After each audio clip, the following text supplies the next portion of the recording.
สวัสดีครับก็วันนี้หวานเดอะซีรีส์ตอนหวานคอนโทรลนะฮะใครเคยสงสัยไหมฮะว่าคนอื่นเขาทำกันสวยๆเขาบังคับให้คนในวิดีโอเขาเคลื่อนไหวตามที่เราต้องการทำยังไงวันนี้แหละมันคือคำตอบคนที่สงสัยนะเรามาทำกันเลยนะครับก็ก่อนอื่นผมขอ install วันนี้จะใช้เล่นกับวิดีโอผมจะใช้ 5090เพราะราคาอยู่ที่ประมาณ 0.69 US ดอลลาร์ต่อชั่วโมงมาดูกันว่าตกเท่าไหร่วันนี้ 0.69 S to S 23 บาทต่อชั่วโมงนะครับโดยประมาณเอาคอมตัวนี้ก็คือใช้ VRAM การ์ดจอ 32 GB แล้วก็แรมเครื่องประมาณ 62 GB นะครับแล้วผมจะเลือกเทมเพลตของ CUDA 12.8 นะฮะ Python 3.11 จะใช้เนื้อที่ประมาณ 150 GB ไม่รู้จะใช้เนื้อที่เยอะไหมแล้วก็เหมือนเดิมตรงนี้ใส่ Comfy UI 8188 Safe ใช้ Runport PyTorch เวอร์ชัน 2.8 CUDA 12.8 แล้วก็กด Deploy พอมันเซ็ตแป๊บหนึ่ง install คอมพิวเตอร์เสร็จเรียบร้อยแล้วครับเราก็รอกดดูที่ล็อกว่าทุกอย่าง start ไหม What is ready โอเคจะได้แล้วแล้วก็กดปุ่ม connect ให้ Jupyter มาอย่างไวก็รอสักครู่ให้ Jupyter ทำงานนี่มาแล้วก็ก่อนอื่นเลยเดี๋ยวเราจะ install โดยใช้ command line script นะครับก็ผมก็จะใช้ตัว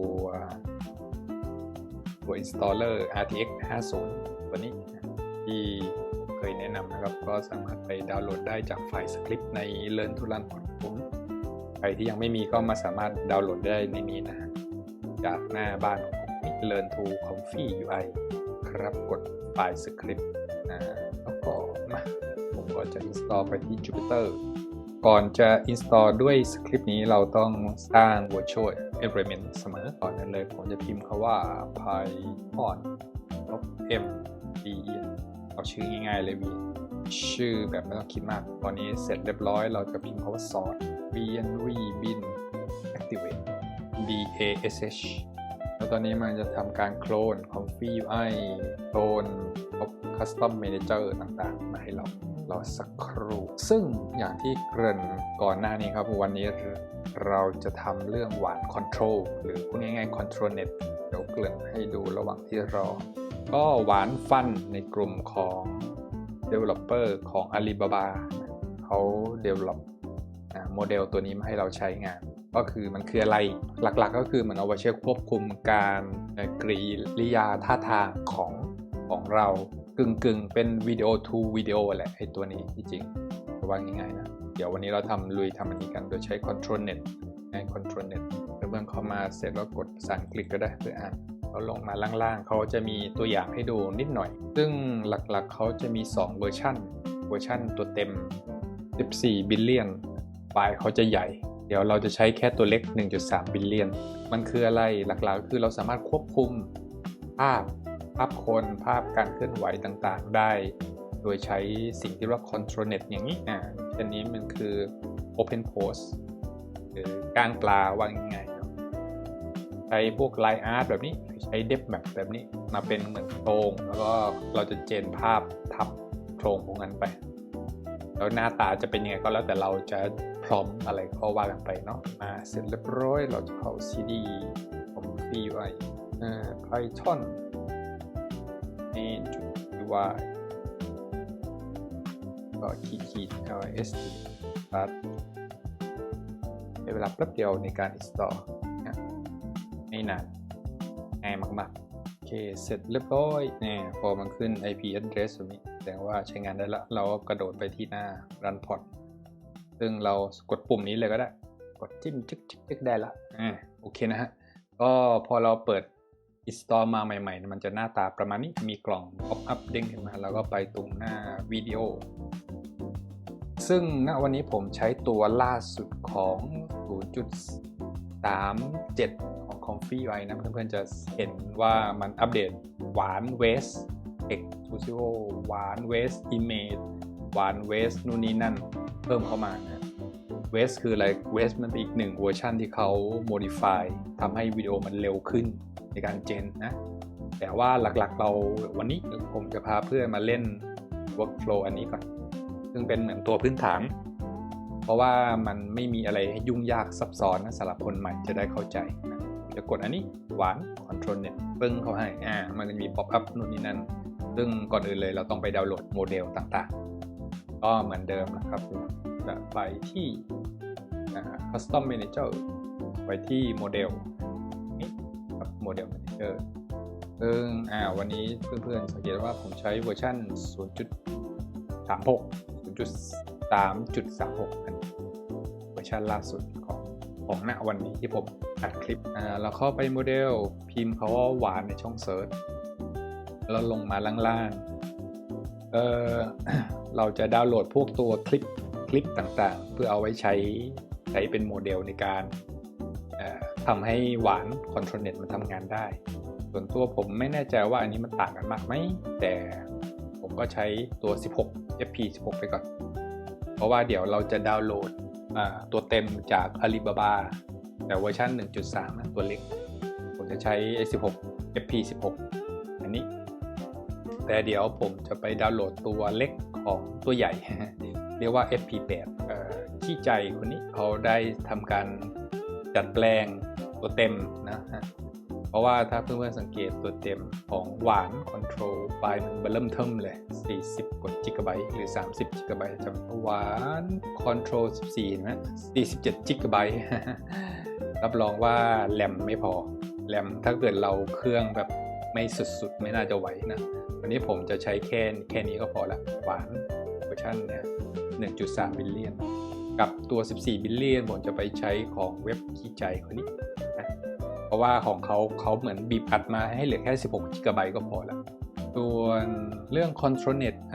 ผมเพิ่งนึกได้ว่าช่องผมยังไม่เคยแสดงหรือแนะนำการใช้ Control Net เลย Control Net คืออะไรเดี๋ยวผมไปเปิดหน้านี้ก่อนก็ถ้าเกิดเราเคยเจนภาพนะแล้วก็ได้มีโอกาสใช้ Control Net น่าจะผ่านหูผ่านตาไอ้ภาพแบบนี้มาบ้างนะภาพพวกที่เรียกว่า Canny Line Art Open Post Depth Map อะไรอย่างเงี้ยซึ่งสำหรับFluxเขาเพิ่งมีโมเดลตัวใหม่เรียกว่า Union Pro เป็น All in One ของFlux ว่าง่ายๆซึ่งมันสามารถรัน Control Net ได้ทุกชนิดภายในโมเดลตัวเดียวกันไม่เหมือนสมัยก่อนมันต้องมีโมเดลแยกแต่ละ Control Net ส่วนหลักการทำงานก็คือ1เราใส่ภาพต้นฉบับนี้เข้าไปแล้วเวลาเราเจนเราก็จะได้ภาพที่เจนตามโครงล่างที่เราใส่เข้าไปนะส่วนเป้าหมายหรือจุดประสงค์ในการใช้แต่ละอย่างมันก็ขึ้นอยู่กับสถานะงานที่เราจะใช้อย่างเช่นนี้ถ้าเป็นแนว Portrait ก็แนะนำให้ใช้ Open Post เพราะว่ามันจะช่วยเรื่องมือเรื่องอะไรนะมันมีรหัสสีเหลืองสีเขียวจะเป็นมือซ้ายอะไรเงี้ยสีเขียวจะเป็นมือขวาอะไรเงี้ยนะโดยประมาณหรือถ้าเป็นแนว Perspective แนวมีความลึกตื้นหนาบางก็ใช้ Depth Map แบบเนี้ยแต่แบบนี้มันจะไม่ค่อยสนใจรายละเอียดเท่าไหร่มันเน้นเรื่องความมีมิติตื้นลึกหนาบางของภาพส่วนแบบ Grayscale อันนี้ผมเพิ่งเห็นเขาเอามาใส่นะผมก็ยังไม่เคยลองมันก็น่าจะเป็นอะไรเหมือนใส่สีให้กับรูปภาพนะเอาไว้ลองทีหลังแล้วกันเพราะงั้นหลักๆ Control Net คือ1เราต้องมีภาพต้นฉบับเพราะงั้นในส่วนของหวานเราก็จะคล้ายๆกันเราจะมีวิดีโอต้นฉบับเอามาทำโอเคอันนี้โดดเสร็จผมจะโหลดต่อเพิ่มตัว Clip Vision ตัวนี้แป๊บเดียวน่าจะเสร็จClip Vision เสร็จก็โหลดตัว VAE นะตัว VAE ปึ๊บเขาให้เสร็จเรียบร้อยเพราะงั้นเดี๋ยวผมจะดาวน์โหลดตัวแรกของหวานฟัน Control เดี๋ยวผมจะแปะลิงก์นี้ไว้ให้นะลิงก์โมเดลพอเพื่อนเข้ามาหน้าแรกใช่ไหมครับก็กดตรงนี้ไฟล์แล้วเวอร์ชัน and เวอร์ชันตรงนี้แล้วลงมาด้านล่างจะเห็นเพราะว่า Diffusion PyTorch Model 3.1 อะไรเนี้ยแล้วกด Copy Link เนี่ยตรงนี้นะครับแล้วก็กระโดดมาที่ Jupyter ของเราไอโมเดลตัวนี้เราจะไว้ในComfy UI Model แล้วก็ Diffusion Model นะครับเราจะโยนใส่ในโฟลเดอร์นี้พอเรากดจาก Jupyter Navigate ด้านซ้ายมือนี้นะอยู่ในโฟลเดอร์ Diffusion Model แล้วเราก็มากดเครื่องหมายบวกตรงนี้แล้วก็เลือก Terminal เพราะงั้นใน Terminal มันจะกระโดดเข้ามาในโฟลเดอร์นี้ให้อัตโนมัตินะตาม Jupyter ที่เราเปิดค้างไว้เนาะเราจะอยู่ใน Diffusion Model เลยเพราะงั้นเพื่อนๆก็สามารถพิมพ์คำสั่ง wgetแล้วก็กดวางลิงก์ที่เรา copy มาเมื่อกี้ที่ลงท้ายด้วย save tensor อย่างเงี้ยเราก็กดวางไปเลยแล้วกด enter ไฟล์นี้มันจะประมาณ3 GB รอสักแป๊บไฟล์ไม่ใหญ่มากก็น่าจะโหลดไวอยู่สำหรับเซิร์ฟเวอร์5090แล้วก็เดี๋ยวผมขอลง Custom Manager อีก2 อันเรียกว่า Video Helper Suite นะเขาอ่านกันแล้ววันนี้ผมลง5090มาเป็น Nightly Version Support ผมก็จะเลือกในเวอร์ชัน Nightly นะฮะสำหรับ Custom Node เสร็จเรียบร้อยแล้วก็อีกอันนึงผมจะลงContronet AUX อันนี้กด Install กดเลือก Daily Version เหมือนกันวันนี้เราจะเรียนแบบพื้นฐานเบสิกไปก่อนนะยังไม่ต้องมีพลิกแพลงท่าไม่ตายให้พอเข้าใจสำหรับเพื่อนใหม่ที่ยังไม่เคยเจเนเรตรูปวิดีโอแบบนี้มาก่อนให้เห็นภาพคร่าวๆว่าวิธีการใช้คร่าวๆเป็นอย่างไร เพราะจริงๆ Comfy UI ยังมีท่าไม้ตาย 108,900 แล้วแต่ใครจะไปประดิษฐ์ประแดงประดอย เดี๋ยวรอสักครู่นะครับให้นี้มันโหลดเสร็จแล้วก็ผมจะลงอีก Custom Node เรียกว่า Easy Use อันนี้ Easy Use Nightly Version อันนี้สำหรับผมลงเพราะว่าผมลงการ์ดจอ 5090 ครับผมเลยใช้ Nightly Version แต่ถ้าเกิดใครไป install ด้วยการ์ดจอ 3040 เนี่ยให้เลือกแบบ last version นะครับเพราะว่าเราลงคนละ PyTorch version กันแล้วลงlayer style อีกตัวนึง layer style อันนี้เอาเป็นตัวไว้เคลียร์memory ด้วยลด memory น่าจะเอา4 custom node นี้ก่อนหลักๆให้เอาไว้ใช้งานเบื้องต้นแค่นี้ก็น่าจะทำ generate วิดีโอได้ละเราก็กระโดดไปดูนี่แป๊บนึงวิดีโอเราเสร็จเรียบร้อยก็เวลาเราดาวน์โหลดเนี่ยเพื่อนจะเห็นว่าไฟล์มันชื่อ Diffusion PyTorch จะอ่านยากผมก็จะ copy ตรงนี้ copy มาแล้วก็ copy ชื่อเขามาตรงๆนี่แล้วก็กลับมา PyTorch ขวาที่ชื่อตรงนี้กด rename ปึ๊บขวาวางก็จะเป็นเขียนชื่อเป็นหวาน 2.1 ฟันเวอร์ชัน 1.3 billion control ชื่อยาวเนาะก็ว่ากันไปกับอีกเวอร์ชันหนึ่งที่ผมจะให้เพื่อนๆดาวน์โหลดก็คือให้เพื่อนๆมาที่เนี่ยของขี้ใจตัวนี้แล้วผมจะดาวน์โหลดตัว 14 billion แต่ว่า MP8 ตัวนี้นะฮะก็กดเริ่มดาวน์โหลดลิงก์แล้วผมก็จะมาเหมือนเดิมอยู่ในโฟลเดอร์เดิมพิมพ์ wget วางลิงก์ปึ๊บเข้าให้ของขี้ใจนี้16 GB ก็ปล่อยให้มันดาวน์โหลดไปข้างหลังเนาะเรากระโดดมาตรงนี้อันนี้เสร็จเรียบร้อยแล้วแล้วผมก็จะรีสตาร์ททีหนึ่งรีสตาร์ทเสร็จเราก็กระโดดมาดูไอ้ตรงเนี่ยหน้าคอมมานด์ไลน์ซึ่งถ้าเพื่อนๆสังเกตว่าเวลาเราลงอะไรใหม่ๆนะสังเกตว่าตรงนี้มัน import fail ไหมเพราะว่าบางคนบอกว่าเฮ้ยทำไม install แล้วมองไม่เห็นใน config ไว้ก็ต้องมาดูตรงนี้ด้วย2ไอ้ข้างบน custom node list ตรงเนี้ยมันจะมีสิ่งที่เรียกว่าwarning นู่นนี่นั่นเตือนซึ่งไอ้ตรงเนี้ยผมเห็นว่ามันมีเนี่ย warning dw post ไม่มี runtime เราต้องลงตัว runtime เพื่อทำให้การ generate มันเร็วขึ้นประมาณนั้นเนาะไม่งั้นมันจะไปใช้ CPU จะช้าก็เราต้องลงruntime ของตัว GPU ซะเดี๋ยวผม copy อันนี้ว่ามาให้ใช้คำสั่งนี้pip install on runtime GPU update ก็กลับไปตรงหน้า workspace แล้วกดเลือก terminal อันใหม่แล้วผมทุกครั้งที่เราใช้ terminal สำหรับ install นู่นนี่นั่นต้องเรียก virtual element เสมอ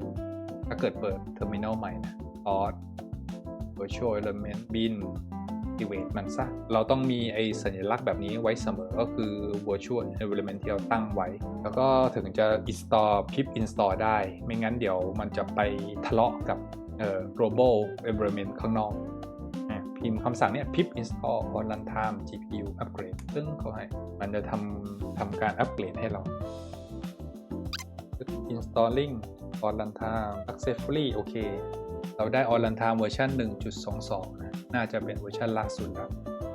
งั้นเราก็กลับมาใน config UI ใหม่เราก็ต้อง restart จะ restart บ่อยหน่อยก็กด restart อีกทีหนึ่งเพราะเราเพิ่ง install แพ็กเกจตัวใหม่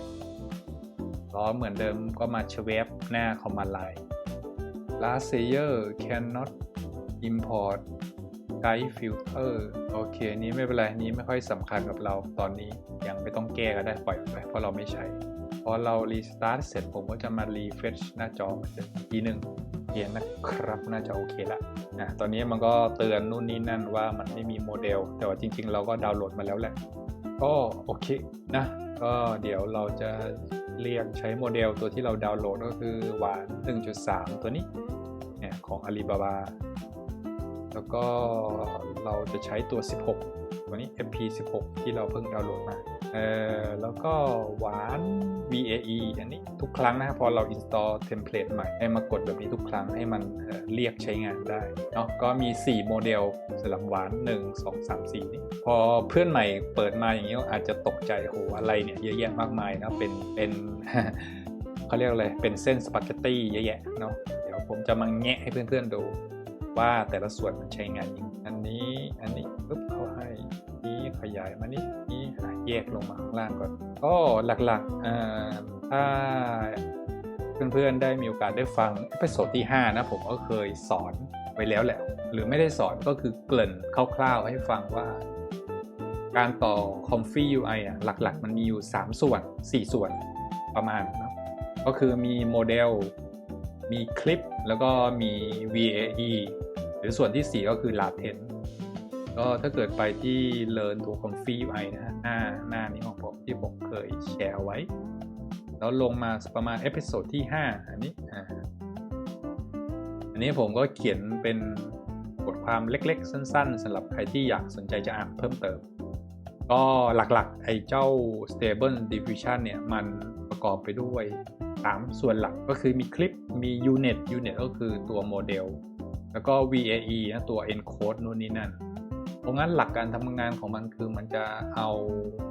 แปลงตัวหนังสือเนี่ยที่เราใส่เข้าไปที่เรียกว่า prompt เนี่ยอย่างเช่นหมากับแมวเต้นกันอะไรอย่างเงี้ยเนาะแล้วมันก็จะเอาไปใส่ใน unit เอาไปใส่ใน latent คืออะไร latent มันเป็นตัวเลขที่โมเดลคลิปเขาแปลงตัวอักษรไปเป็นโทเค็นแล้วกลายไปเป็นตัวเลขกลายไปอยู่ในเขาเอาไปจับให้อยู่ในรูปของเมทริกซึ่งหน้าตามจะเป็นตารางประมาณนี้ให้รู้คร่าวๆว่าเป็นตัวเลขเนาะคือ latent เพราะงั้นข้อดีของการทำแบบนี้ก็คือมันจะมีการบีบอัดข้อมูล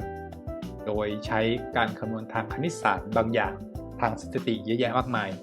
เนาะก็คือหลักๆสมมุติเรามีรูปภาพขนาด512คูณ512พิกเซลเนาะมันจะถูกบีบอัดให้เหลือประมาณ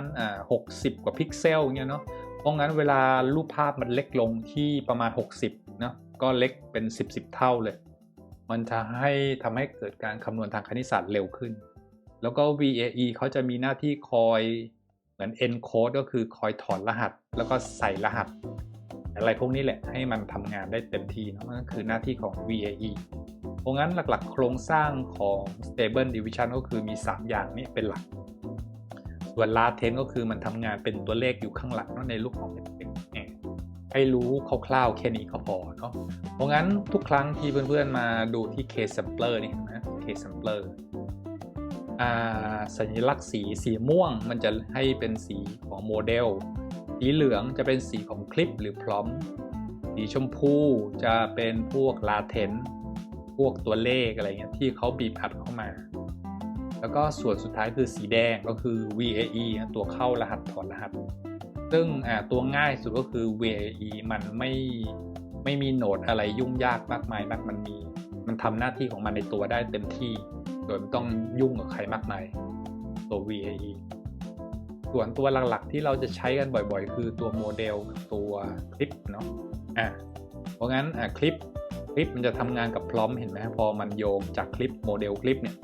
ซึ่งเราเรียกโมเดลตัวนี้ว่า TUMT 5 XXX นู่นนี่นั่นก็ว่าไปเนาะซึ่งในคลิปเนี่ยมันจะเข้ามาอ่านตัวอักษรพวกเนี้ย The woman sticking out of her tongue while making weird face อะไรอย่างเงี้ยนะซึ่งไอตัวคลิปเนี่ยมันจะตัดแบ่งทีละคำไปเป็นโทเค็นเขาจะแบ่งทีละคำเนี่ยแล้วก็เอาไปเป็นในรูปของตัวเลขพอมันเป็นตัวเลขเสร็จมันก็จะเข้ามาอยู่ในโหนดถัดไปซึ่งสุดท้ายแล้วจะเข้ามาอยู่ใน Case Sampler โมเดลก็เหมือนกันโมเดลคือสิ่งที่คนเขาเทรนรูปร่างเทรนหน้าตาของตัวละครเทรนนู่นนี่นั่นก็ว่ากันไปเนาะซึ่งในเส้นของโมเดลเพื่อนๆสังเกตเห็นไหมมันต่อเป็นรถไฟเลยด้วยเส้นสีม่วงแบบนี้เป็นตุ่มๆต่อไปส่วนโหนดนี้เป็นโหนดเฉพาะของหวานนะเขาเพิ่งใส่เข้ามาใหม่ หน้าที่ของมันก็คือมันจะช่วยทำให้การคำนวณบางอย่างทางคณิตศาสตร์เร็วขึ้นแค่นั้นเราไม่ต้องไปยุ่งกับมันมากนะปล่อยมันไปประมาณนี้ก่อนให้มันทำงานของมันไปหน้าที่เราก็คือคอยไปหาโมเดลใหม่ๆสวยๆมาใส่ตรงนี้ก็พอแล้วถ้าเกิดเรามีโมเดลใหม่ๆเนาะส่วนสุดท้ายก็ CFG เป็นตัวควบคุมเรียกว่าความเร็วในการคำนวณบางอย่างทางคณิตศาสตร์ทำให้เราสามารถใช้โมเดลได้มากน้อยเท่าไหร่ก็ขึ้นอยู่กับค่า CFG ซึ่งตรงนี้เขาใส่มาเป็นเรียกว่า CFG Zero Star มันเป็นเวอร์ชันอัปเกรดนิดหน่อยของ CFG ปกติที่เราใช้ใน Flux เนาะก็ไม่ต้องรู้มากเพราะว่าถ้าอยากรู้ก็ไปหาเปเปอร์เพราะว่าพิมพ์ไปเลย CFG Zero มันเป็นเป็นตัวอัปเกรดทำให้การ generate วิดีโอเร็วขึ้นประมาณนั้นนะเท่าที่ผมเคยไปอ่านก็ไม่มีอะไรมากเราก็เอาใช้มันที่มันให้มาก็พอแล้วเนาะก็ถ้าเกิดเพื่อนๆสังเกตเห็นว่าเรารู้จักองค์ประกอบของ Case Sampler เนี่ยต่อไปเราจะต่อโหนดมันก็มีอยู่แค่นี้แหละหลักๆก็คือเส้นสีม่วงเส้นสีเหลืองถ้าอยากให้ไม่งงเราก็อาจจะเปลี่ยนสีมันก็ได้อะไรเงี้ยคอนโทรลชิปค้างเดี๋ยวนี้มันมีให้เปลี่ยนสีได้ง่ายขึ้นแล้วเปลี่ยนเป็นสีเหลืองแล้วก็บอกว่ากลุ่มนี้เป็นกลุ่มของตัวการถอดรหัสตัว text อะไรเงี้ยเราจะใช้สัญลักษณ์สีเหลืองทำให้มันหมดไม่ก็เราบอกว่าอันนี้มันเป็นส่วนของโมเดลแล้วก็บอกให้มันเป็นสีลักษณ์สีม่วงให้หมดซะอะไร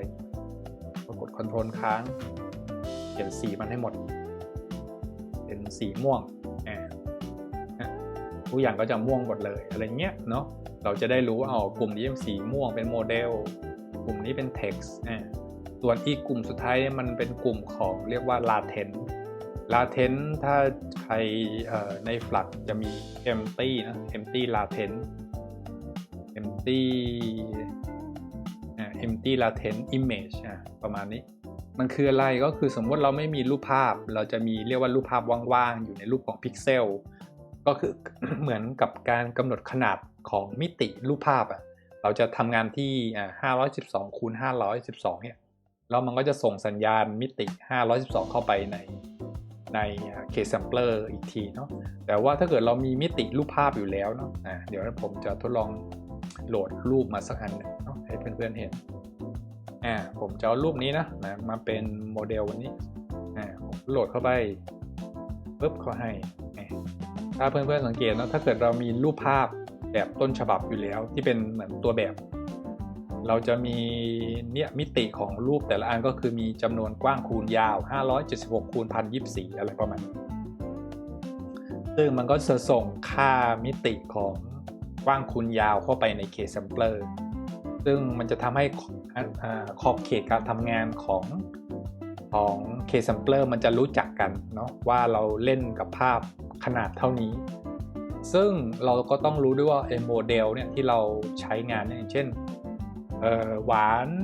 ฟัน1.3 บิลเลียนเนี่ยมันถูกเทรนที่ภาพขนาดเท่าไหร่วางง่ายๆเพราะงั้นเราควรเลือกรูปภาพให้มันขนาดพอๆกับโมเดลที่เขาเคยเทรนมาซึ่งไอ้ตรงนี้บางทีเราต้องมาหาข้อมูลเอาเองเขาไม่ค่อยบอก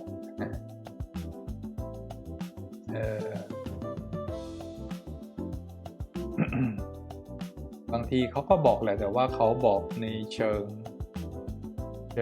ภาษาคอมพิวเตอร์อะไรเงี้ยเราไม่ค่อยเข้าใจเนาะมันจะอยู่ในเนี้ยพวกเนี้ยที่มันอธิบายไม่มันอาจจะไปเขียนที่อื่นนี้เราก็ไม่รู้เราต้องไปดูไปแงะ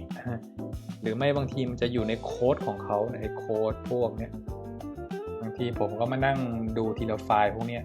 ไฟล์คอนฟิกไฟล์อะไรพวกนี้ว่าเขาเซตอะไรไว้เท่าไหร่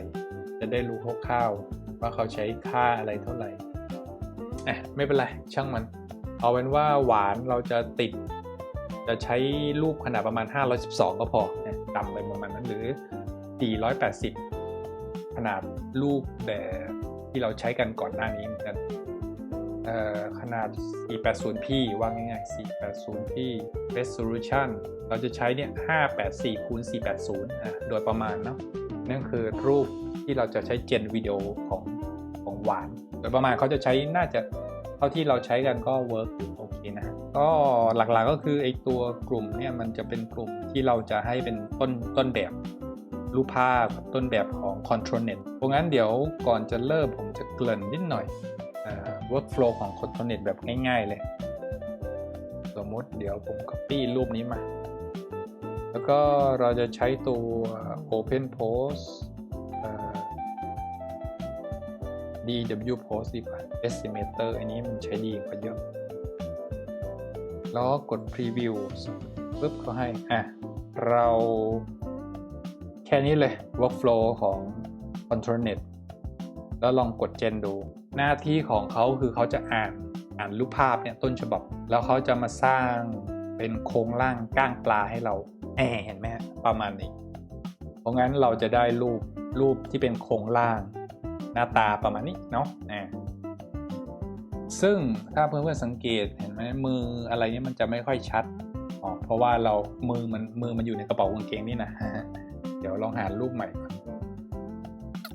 แบบนี้รูปนี้มีเห็นมือด้วยเนาะรูปนี้จะเห็นมือเดี๋ยวเราเจนใหม่อีกรอบเห็นไหมฮะตอนนี้นิ้วค่อนข้างชัดเจนขึ้นแต่ว่าอันนี้มันอ่านที่ resolution 512เราทดลองเอา1024ดูทดลองดู1024จะชัดขึ้นไหมก็ไม่ต่าง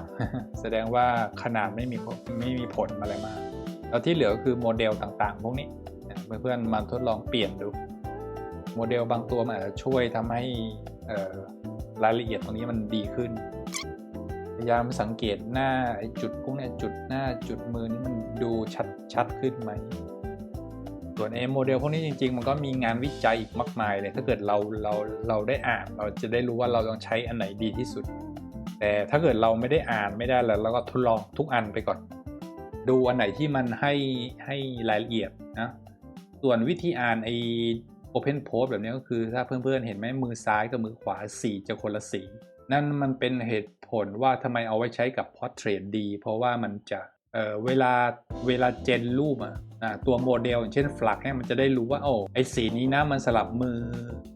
ขวานะนิ้วโป้งมันต้องอยู่ด้านนี้นะอะไรเงี้ยไม่งั้นเดี๋ยวมือมันจะสลับไปสลับมาใช่ไหมบางทีเราจะเห็นมือเบี้ยวบ้างอะไรบ้างแต่ถ้าเกิดเรามีโครงร่างแบบนี้มือเราจะได้เลย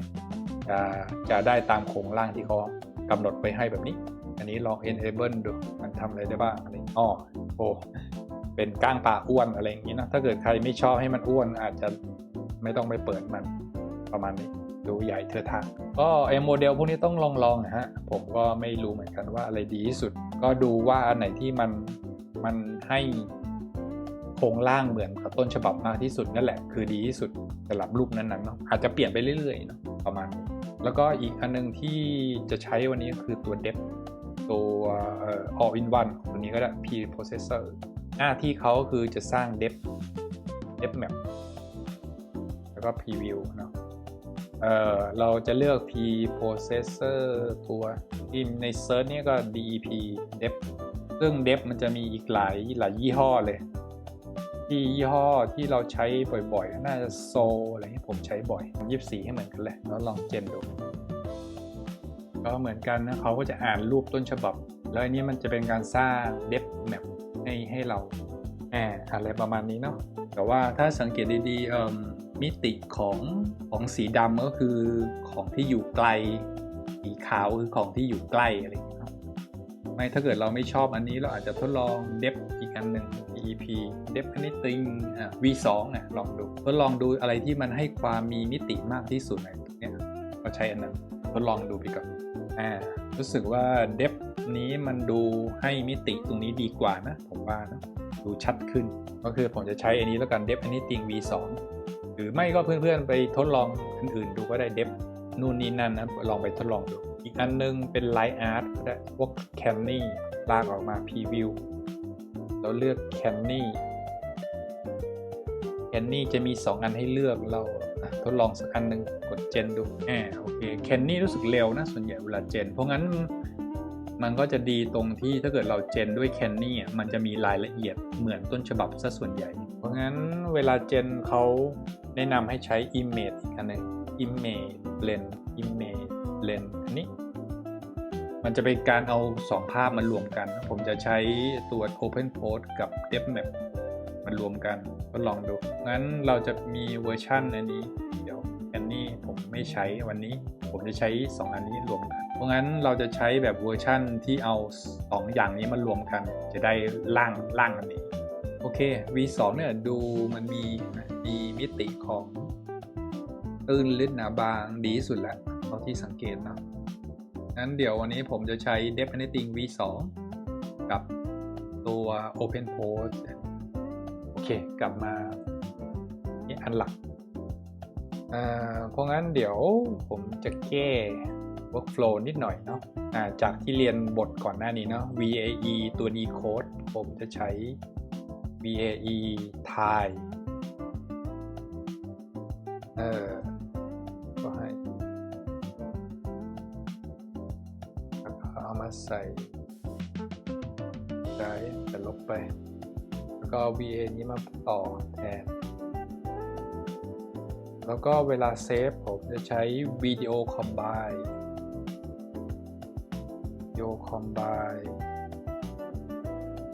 ก็เอา Image มาต่อปุ๊บเขาให้แล้วตรงนี้คือเฟรมเรทเดี๋ยวเราเริ่มที่8ก่อนเอาไว้ทดลองอันนี้ก็เป็น One Control เป็นชื่ออะไรก็ได้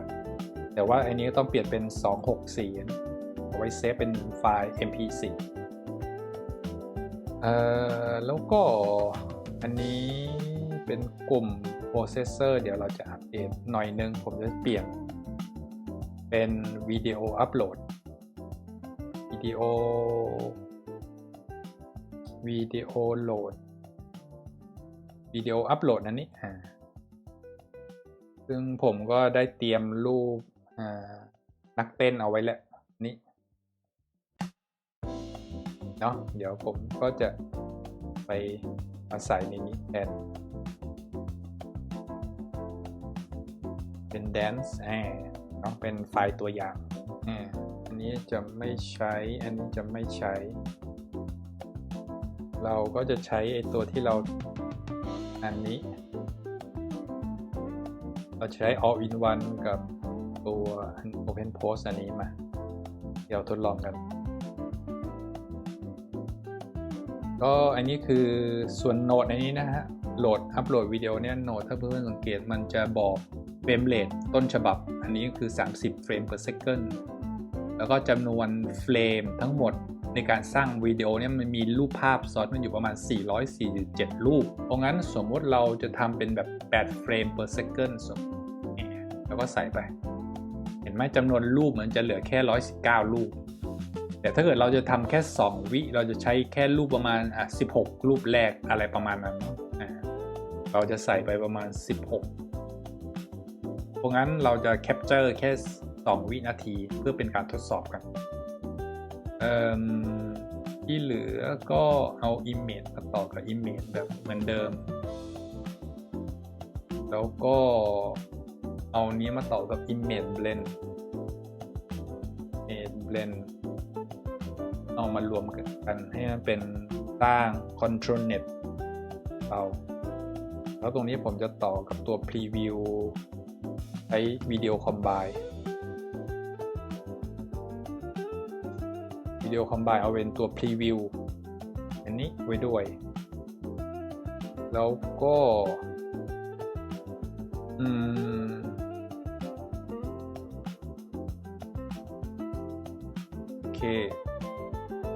ซึ่ง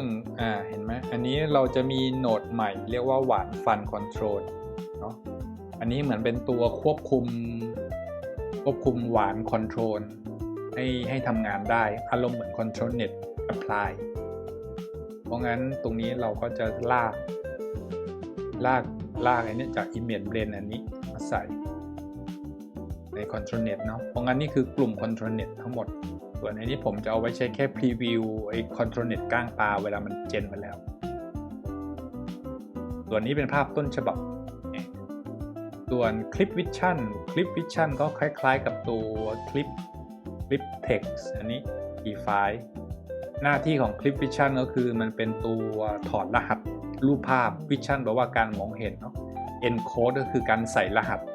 เพราะงั้นมันจะใส่รหัสรูปภาพเนี่ยแปลงไปเป็นตัวเลขในรูปของ Metric แล้วมันก็ส่งเข้าไปตุ๊ดเข้าไปใน Case Sampler ตรงนี้เนาะเพราะงั้นมันจะถูกบีบอัดตัวเลขส่วนอันนี้เราตั้งให้มันเอา resolution นี้แล้วกัน854 480เนาะเราจะใช้ resolution ของตัว 840p เป็นหลักเพราะงั้นตรงนี้เราจะใช้แนวตั้ง854ตัว height 854แนวนอนเป็น480เราจะทดสอบเล็กๆก่อนแล้วเราทำเป็นเฟรม8เฟรม per second 8 2 16 17รูปเราจะใช้17รูปแรกเพราะงั้นเดี๋ยวตรงนี้เราไปเปลี่ยนหน่อยในวิดีโอต้นฉบับนี้เราจะใช้แค่17รูปแรกก็พอเราจะส่งเข้าไปใน apply ตรงนั้นซึ่ง workflow คร่าวๆตรงนี้มันมีอะไรให้เล่นด้วยนี่ multiply เดี๋ยวทดลองนี้แป๊บimage blend ตรงนี้มันมีให้เราทดลองนี่เพราะว่าทำไมรูปมันแบนให้ลองด้วย multiply ลองดูจะดีไหมสกรีนดูชัดสุดนะเนี่ยโอเคเดี๋ยวทดลองสกรีนแล้วกันงั้นกลับไป workflow หลักในโหมดของ Control Net เนาะผมจะใช้ Image Blend ตรงนี้เป็นสกรีนแล้วกันดูมันชัดดิก็น่าจะโอเคละไม่น่าจะต่อครบทุกวงจรแล้วก็อีกสิ่งหนึ่งที่เราจะทำก็คือตัว Clear Mem เรียกว่า Purge ตัวนี้กับตัวหนึ่งที่ผมเพิ่มเข้ามาคือตัว Clean BLAM DL AN นี้ตัวนี้เป็นของ Easy Use มันเอาไว้ใส่ผมว่าจะเอามาใส่ตรงระหว่างนี่ครับแล้วก็ส่งเข้าไปในนี้ให้มันช่วยเคลียร์แรมไม่ให้ใช้เยอะเกินไปแล้วก็เวลามันเจนรูปตรงนี้มันอาจจะใช้แรมเยอะให้มันเคลียร์แรมตรงนี้ด้วยอีกทีหนึ่งประมาณเพราะงั้น workflow คร่าวๆของเราจะอยู่ที่ประมาณแค่นี้แหละในการเจนรูปภาพที่เหลือเดี๋ยวผมกดเจนเสร็จแล้วก็มาดูกันตอนมันเสร็จแล้วนะครับผมจะเปิดหน้านี้ไว้เร็วๆก็เจนเสร็จเรียบร้อยแล้วเห็นไหมฮะก็เราก็จะได้วิดีโอตามแบบ2 วินาทีโดยที่ใช้รูปต้นฉบับจากอันนี้นี่คือตัวรูปต้นฉบับมันก็พยายาม copy ต้นฉบับเอามาใส่ในตัว Control Net ของเราเนาะก็สังเกตเห็นว่ามันยังไม่ค่อยชัดไม่ค่อยอะไรเท่าไหร่หลักๆหนึ่งก็มันเป็นโมเดล 1.3 ด้วยอะไรด้วยแล้วก็เดี๋ยวเราจะมาลองเพิ่มขนาดดูเพิ่มเฟรมเรทเราเป็น16แล้วก็ตรงนี้ก็เปลี่ยน16ตรงนี้แล้วก็เราจะใช้81เฟรมทำ5 วินาทีตรงนี้ก็เปลี่ยน16นี่ผมเปลี่ยนเป็นนี่ก็เป็นหวาน Control Net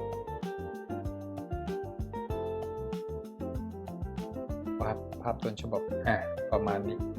ก็ ก็ทดลองเจนนี้จะเป็นวิดีโอ5 วินะครับเจนเพิ่มให้มัน resolution มันเพิ่มขึ้นทดลองดูว่าจะใช้เวลาเท่าไหร่ก็อย่างที่บอกนี้เป็นการ์ด5090เนาะเจนวิดีโอ5 วินาทีปึ๊บเสร็จอันนี้คือแอคชั่นที่เราจะได้มันจะได้เยอะขึ้นได้จำนวนเฟรมเยอะขึ้นอันนี้แค่2 วิ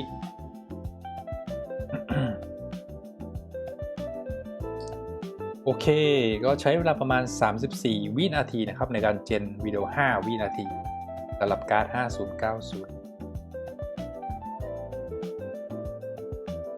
เดี๋ยวนะ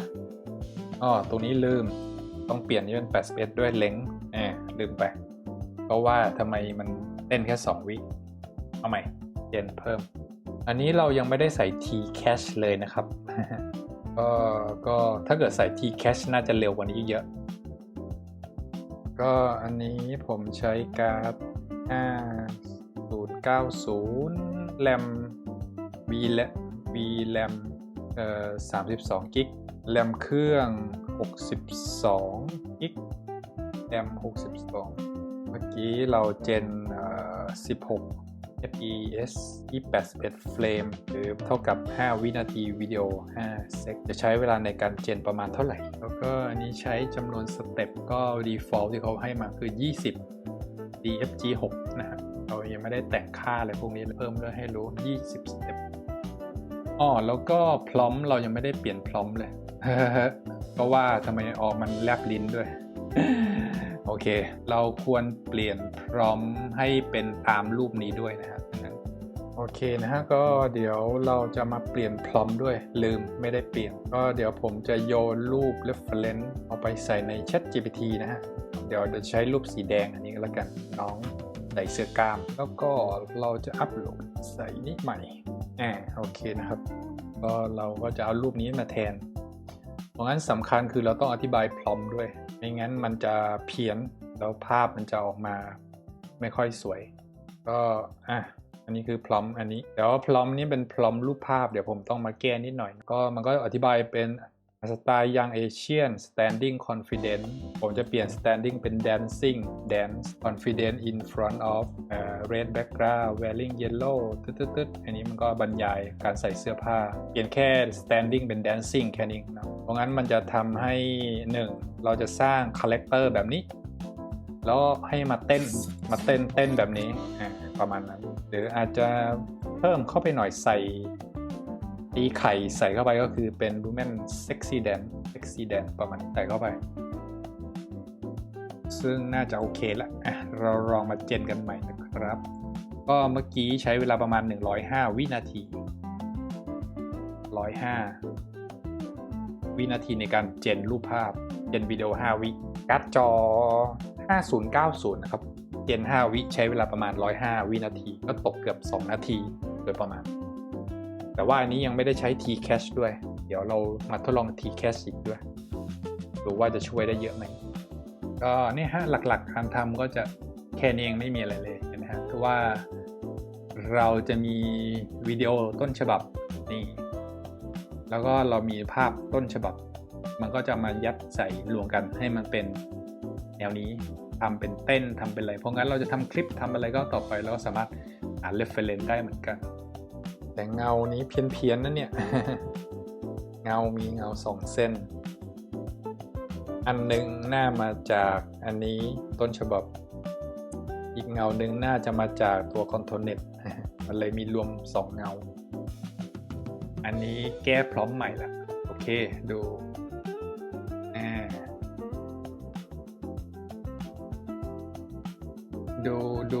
ความเนียนเยอะขึ้นมาเนาะแต่ว่าดูหน้าตายังไม่ค่อยชัดเท่าไหร่ก็อย่างที่บอกคือนี้เป็นตัว 1.3 บิลเลียนเนาะมันไม่ค่อยคมโอเคนะครับเพราะงั้นเดี๋ยวเรามาลองตัว14 บิลเลียนแต่ใช้ตัว FP8 เราน่าจะดาวน์โหลดเสร็จเรียบร้อยแล้วโอเคนะครับอันนี้ตัวเนี้ยที่เราโหลดมาจากของคุณขี้ใจนี้นะครับเดี๋ยวเราจะมาลองเรียกใช้งานตัวนี้กัน14 บิลเลียนผมจะแก้อันนี้นิดหน่อยก็คือทดลองนี้ดูไปก่อน น่าจะโอเค แต่ว่าจะมาเปลี่ยนตรงนี้เป็น EC นี่ให้เหมือนกันกับต้นฉบับ FP8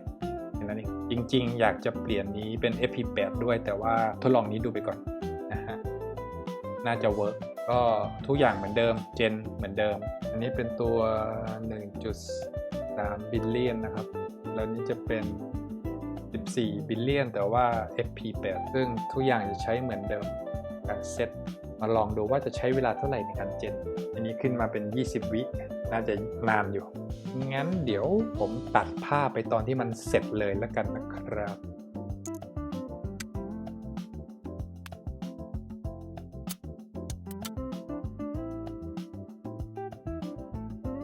โอเคครับก็เสร็จเรียบร้อยแล้วก็ใช้เวลาไปประมาณ609 วินาทีในการเจนอันนี้ยังไม่มี T-Cache ก็ลองมาเปรียบเทียบกันดูนะฮะอันนี้รูปนี้จากขวามือคือจาก 1.3 บิลเลียนซ้ายมือคือจาก 14 บิลเลียนนะอันนี้มีความแวบไปแวบมาบ้างแต่ว่าจะเห็นความละเอียดของภาพ 14 บิลเลียนความละเอียดภาพมันจะเยอะกว่าก็เดี๋ยวเรามาลองใช้ T-Cache ดูว่ามันจะเร็วขึ้นไหมนะงั้นเดี๋ยวผมมาลง install T-Cache แป๊บหนึ่ง T-Cache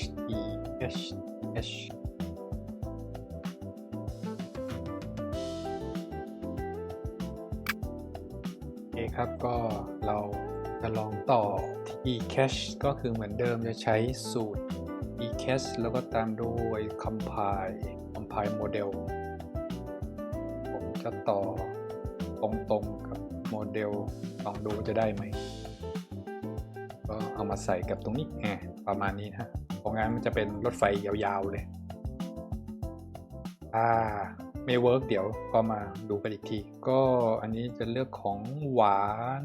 14 บิลเลียนแล้วกัน text ไม่แน่ใจว่า image to video หรือ text to video หรือผมจะใช้ image to video แล้วกัน480อันนี้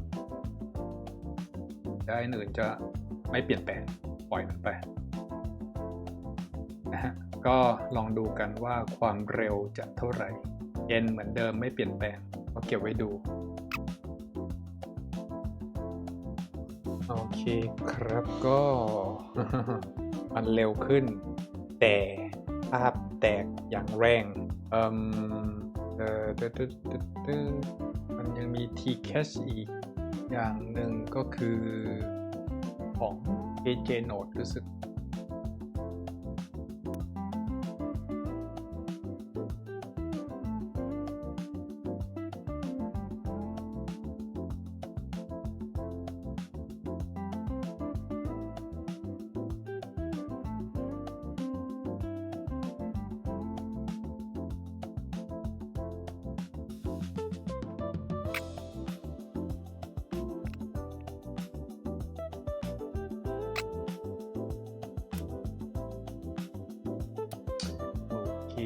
ครับก็นี้ทดลอง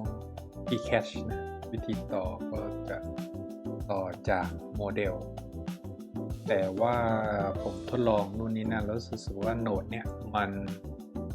ถ้าเปิดปุ๊บมันมีปัญหากับ T-Cache อันนี้ก็ไม่แน่ใจว่ายังไงตอนนี้กำลังทดลองค่าพวกนี้ผมไม่รู้มันคืออะไรก็ทดลองใส่ตอนนี้ก็อันนี้ก็คือตัวอย่างนะก็เวลาใส่ไอ้โน้ตที่ผมปิดไปมันเป็นภาพแบบนี้ซึ่งใช้เวลาจาก800 วินาทีลดเหลือประมาณบางทีก็80 กว่าวินาทีบางทีก็100 กว่าวินาทีอันนี้ก็คือผมไปนั่งเซตค่าไอ้ตรงเนี้ยนู่นนี่นั่นทดลองไปเรื่อยๆซึ่งไอ้นี้ผมก็ไม่แน่ใจอะไรคือดีที่สุดอาจจะต้องมานั่งทดลองดูว่ายังไงส่วนโน้ตอื่นๆผมก็ต่อเหมือนเดิมกับที่เทมเพลตให้มาอันนี้ก็ไม่เปลี่ยนยกเว้นอันนี้อันเดียวที่ปิดไปเพราะว่าพอใช้ T-Cache แล้วอันนี้มันทำให้ภาพแตก เป็นแบบนี้ดูไม่ได้ ตอนนี้กำลังทดสอบแบบนี้อยู่ ซึ่งก่อนหน้านี้ใช้เวลาประมาณ350วินาทีในการเจนรูปนี้ก็ถือว่าโอเคนะฮะได้ความชัดความอะไรความนุ่มความนวลมีจัมปิ้งนิดหน่อยภาพแรกเนี่ยเป็นเงาแวบๆอันนั้นก็เป็นเรื่องปกติของทำตรงนี้มันก็อาจจะมีได้กัน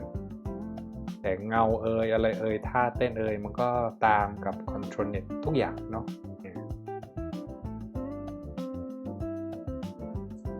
ก็เดี๋ยวจะมาลองเปลี่ยนรูปบ้างเนี่ยเอาวิดีโอนี้เพิ่งไปโหลดมาเป็นรูปผู้หญิงเดินช้าๆง่ายๆเนาะประมาณนี้ลองส่องดูว่าเขามีเฟรมก็วิดีโอต้นฉบับเขา 23.9 เฟรม per second มีรูปทั้งหมด454รูปพอเราเปลี่ยนมาเป็น16เฟรม per second ก็เหลือประมาณ300รูปก็สูตรเดิมเดี๋ยวเราจะเอาแค่81 2 วินาทีก็พอ33ทดสอบแล้วก็รูปนี้เป็นรูปแนวนอนเพราะงั้นเราก็จะสลับเป็น480แล้วก็เราทดสอบแค่2วิก็คือ33เพราะว่าเราทำที่16เฟรม per second นะ6คูณ2บวก1เท่าที่ผมทดลองนะเซตตรงเนี้ยเปลี่ยนไปเปลี่ยนมาดูค่าพวกเนี้ยเซตได้ก็ผมใช้เป็น Text to Video เดี๋ยวจะลองเปลี่ยนมาเป็น Image to Video บ้างผมจะใช้ Image to Video 480แล้วกันแล้วก็ไปหาภาพตัวแบบก็เราก็เอาจาก Dancing เป็น Walking Sexy Walking อะไรอย่าง ไม่ต้องเปลี่ยนอะไรมากคือ2วิมันไม่ค่อยอะไรมากก็ทดลองเจนด้านโน้นมีอะไรนิดหน่อยด้วยมันเห็นเป็นคนเลยนะเนี่ยตรงนี้แปลกนี่ไม่มีคนมันเห็นเป็นคนก็พอใส่ TCAT ก็ถือว่าเร็วขึ้นแต่เราต้องมาทดลองเปลี่ยนค่านู่นนี่นั่นนิดหน่อยซึ่งผมไปนั่งอ่านจากหน้าเว็บไซต์เขาก็คือไปแงะในเนี่ยมันให้ค่าเนี่ย fresh 0.08 ถ้าเราใช้โมเดล Text to Video 1.3 เนี่ยอันนี้เป็น 0.08 แต่เราใช้ Image to Video เนาะเราใช้นี้14 บิลเลียนผมก็เลยไปก๊อปเอาค่านี้มา 0.26 เอามาใส่ตรงนี้นะฮะไปก๊อปจาก Tcache ที่เขาแนะนำก็อยู่ที่ว่า 0.26 ถึง 0.3 ไปค่าตรงนั้นส่วนค่า beginning ตรงนั้นมันเหมือนกับว่าจะเริ่มสกิปเฟรมที่เท่าไหร่อะไรประมาณนั้นนี่ผมก็มั่วๆไปเอาที่ 0.1 กับ 0.9 มาดูผลงานครับใช้เวลา53วิในการเจนสำหรับ2วินาทีรูปภาพก็จริงๆควรหาภาพที่แนวคล้ายๆกันดีกว่าไม่งั้นจะแวบไปแวบมาโอเคงั้นเดี๋ยวเราลองเอา81เฟรมผมจะทำเท่าไหร่24เฟรมแล้วกันใช้24เฟรม per second เอาทดลองดูถ้าเป็นน่าจะนาน4คูณ5 120เราจะทำตรงนี้เป็น121แล้วเราจะเซฟที่24เฟรม per second แล้วเราก็จะมาเอาภาพตรงนี้101เฟรมไปใส่ไปเจนเพิ่มโอเคเดี๋ยวเปลี่ยนภาพต้นฉบับสักหน่อยดีกว่าเบื่อภาพนี้แล้วเอารูปการ์ตูนมาใส่ไปเขียนพร้อมแป๊บประมาณนี้ full body portrait ไม่เอา full บอกว่าเป็น portrait แล้วกันเพราะภาพมันแนวนอน portrait แล้วอย่าง woman stylist dress given ก็อันนี้นะเปรียบเทียบผลงานที่ทำเมื่อกี้ก็คือโอเคบ้างอันนี้คือ 1.3 14 บิลเลียนตอนนี้ใส่ Tcache แบบ ที่มีไอ้โหนดนั้นที่มันดูจะเป็นปฏิปักษ์กับ Tcache พอปิดไปก็โอเคได้ภาพประมาณหนึ่งเนาะอันนี้ก็ต้องลองทดลองไปเรื่อยๆฮะก็ลองดูว่านี้จะเท่าไหร่เขียนภาพวิดีโออันนี้ไม่รู้ไว้ทำอะไรแต่ผมก็ปิดมันไปพอปิดปุ๊บมันก็ใช้ได้ Node Skip Layer บางทีไอ้เจ้า Tcache มันเป็นตัว Skip Layer อยู่แล้วมันอาจจะไปทำงานซ้ำซ้อนนะผมเดาก็ตรงนี้น่าจะนานครั้งแรกงั้นเดี๋ยวผมตัดคลิปเหมือนเดิมนะครับไปตอนมันเสร็จแล้วโอเคก็ผมก็ได้ไปสับหา Tcache มันก็มีของ AJ Node นะครับไปลงมาแล้วก็ต่อแบบรถไฟแต่ใช้โหนดนี้หวาน Tcache Native แล้วก็ต่อกับ Bosch Compile โมเดลหวานวิดีโอของ KJ Node แล้วมันก็ต่อกับ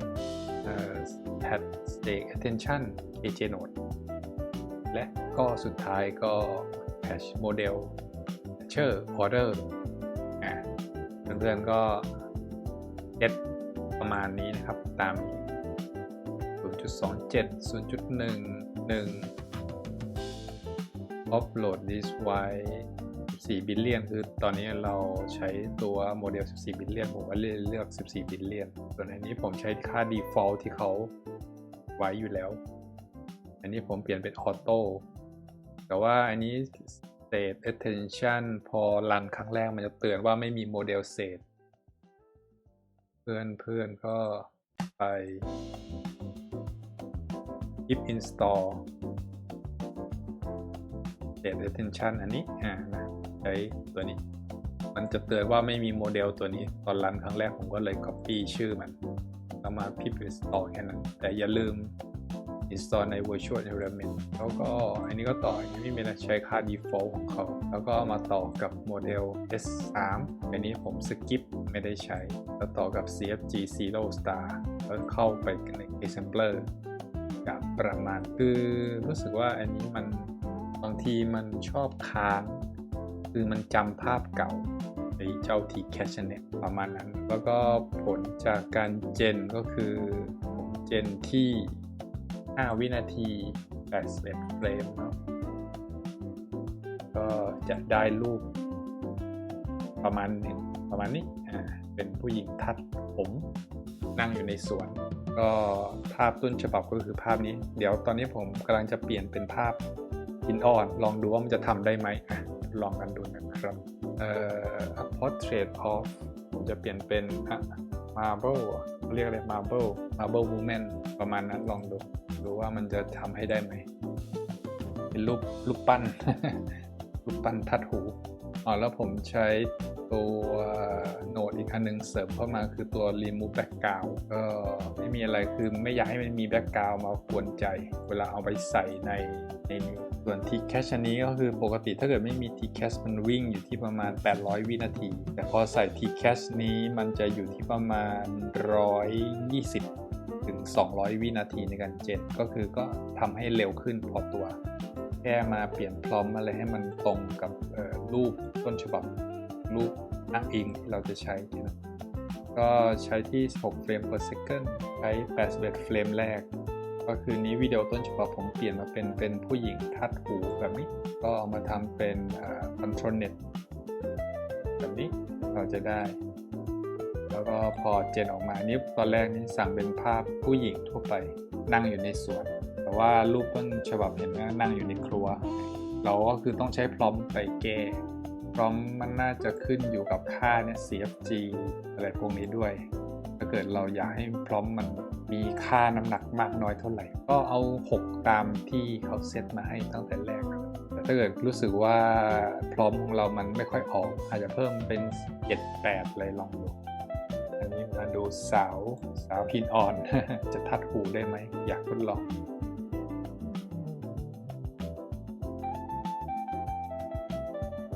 เสร็จเรียบร้อยแล้วมันก็ยังเป็นคนมากกว่าอยู่นะเดี๋ยวลองให้ CFG สัก 8นะลองปล่อยดีน้อยอันนี้ไม่แน่ใจว่าดีน้อยถ้าลดแล้วมันจะช่วยไหมส่วนค่า sampler กับ scheduler นี่มันเป็นเหมือนค่าที่เขาเอาไว้คำนวณทางสถิติบางอย่างเพื่อตัดค่าน้อยแต่ผมไม่แน่ใจว่าหวานเขาใช้ตัวไหนในการคำนวณเป็นหลักเพราะงั้น UniPC กับ Simple เขาให้มาแบบนี้ผมก็ใช้แบบนี้ไปเพราะว่าถ้าไปเปลี่ยนบางทีมันจะทำให้การมันไม่ได้ถูกเทรนมามันอาจจะใช้ไม่ได้ต้องไปทดลอง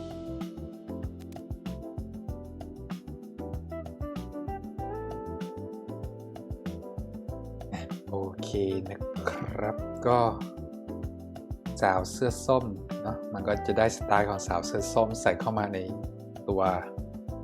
นางแบบหลอกแล้วผมก็บอกว่าให้เขานั่งในการ์เด้นในสวนดอกไม้อะไรอย่างเงี้ยที่เหลือคือพรอมแลดูไอ้ตรงนี้ก็อาจจะช่วยทำให้มันเป็นไปตามพรอมมากขึ้นนะ CFG 8อันนี้เพื่อนๆลองไปปรับกันดูนะส่วนดีน้อยนี้อาจจะลองปรับ